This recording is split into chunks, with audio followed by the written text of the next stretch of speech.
Polemik pergantian Ketua Umum Partai Golkar Erlangga Hartarto melalui Munaslup mencuat. Ketua Dewan Penasehat Partai Golkar, Luhut Binsar Panjaitan menyayangkan hal ini harus dimunculkan. Karena dalam beberapa bulan ke depan, Golkar akan dihadapkan dengan Pileg dan Pilpres. Eksklusif dalam program Krosi Kompas TV, Luhut membantah menjadi dalang untuk digelarnya Munaslup Golkar. Namun ide Munaslup muncul karena banyak kader yang menghampiri Luhut dan menceritakan bagaimana kondisi Partai Golkar. Saya mau minta klarifikasi, benarkah Pak Luhut otak dibalik penggulingan Ketua Umum Erlangga? Enggak lah, Ros. Untuk apa sih kepentingan saya di situ? Saya mau apa lagi sih? Kalau saya juga jadi Ketua Umum Golkar, apa saya mau calon presiden, wakil presiden? Pasti tidak. Mau jadi menteri, ya pasti tidak. Jadi kalau saya Ketua Umum Golkar misalnya, saya mau perbaikin aja karena saya suka memperbaikin. Dan saya yakin tuh bisa 86 kursi itu pasti dapat. Jadi Pak Luhut mau jadi calon ketua? Ya kalau memang Golkar. diusulkan rame-rame, tapi saya untuk apa mempersoalkan itu sekarang? Posisi Bapak tentang Munaslup Partai Golkar disebut sebagai calon ketua umum Partai Golkar, apa penjelasan final Ya Bapak? saya serahkan aja pada mereka kan. Itu ngapain saya mau saya bilang enggak atau mau saya bilang iya, ya biarin aja mereka. Kalau mereka mengatakan kami mau dan itu jalan oleh mereka, lakukanlah dengan baik-baik. Itu aja sederhana kok. Gak berbahaya ya Munaslup beberapa bulan sebelum? Bahayanya itu. Asal dilakukan dengan damai, dilakukan dengan niat baik, kenapa tidak?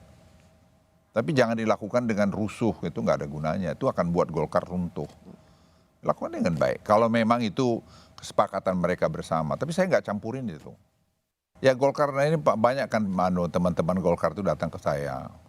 Saya nggak pernah lo kontak mereka, jadi jangan ada pikir misalnya saya telepon ini, enggak. Tadi seperti Rosi bilang, kok Pak Luhut nggak proaktif, tanggung-tanggung gitu. Bukan tanggung-tanggung, saya memang nggak ada minat untuk itu. Betul. Tapi saya lihat mereka datang, menceritakan masalahnya, saya lihat survei, saya lihat big data.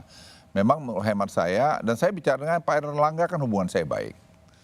Saya juga beri nasihat kepada saran Pak Erlangga lebih proaktif turun ke bawah lah gitu.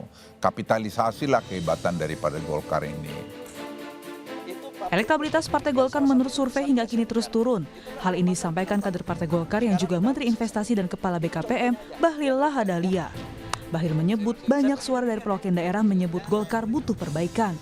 Dirinya pun memberi isyarat akan siap jika diusung jadi ketum Golkar menggantikan Erlangga. Semua kader Golkar punya tanggung jawab memberikan kontribusi untuk partai termasuk saya. Sebagai kader Golkar ketika melihat partainya dalam kondisi yang membutuhkan uluran tangan kader yang merasa bertanggung jawab, saya yakin semua siap tapi melalui mekanisme yang jelas sesuai aturan main organisasi. Saya rasa sebagai kader partai yang dibesarkan akan merasa gelisah elektabilitasnya tinggal 6% dan semua kader yang memenuhi syarat pasti terpanggil. Sementara Ketua Umum Partai Golkar saat ini Erlangga Hartarto membantah adanya Munaslup. Semenjak isu itu muncul, belum ada pembicaraan partai yang akan menggelar Munaslup. Nggak ada. Rapatnya di rumah Pak Agung langsung. Iya, agendanya bukan itu. Kalau yang soal mau mengganti Bapak untuk dicapresin gimana Pak? Tidak ada itu. Pak Ridwan mengatakan tersebut Pak. Tidak ada. Ya. Berarti selama ini masih Bapak ya Pak ya untuk capresnya? Berarti masih solid ya Pak? Forum tertinggi Rakernas Rapim Munas. Sebelumnya desakan mengganti Ketua Umum Partai Golkar Erlangga Hartarto berembus usai rapat Dewan Pakar Partai Golkar yang mengusulkan gelaran Munaslup. Salah satu alasannya, desakan karena Erlangga dinilai tak mampu mengangkat elektabilitas Golkar untuk 2024. Tim Liputan, Kompas TV.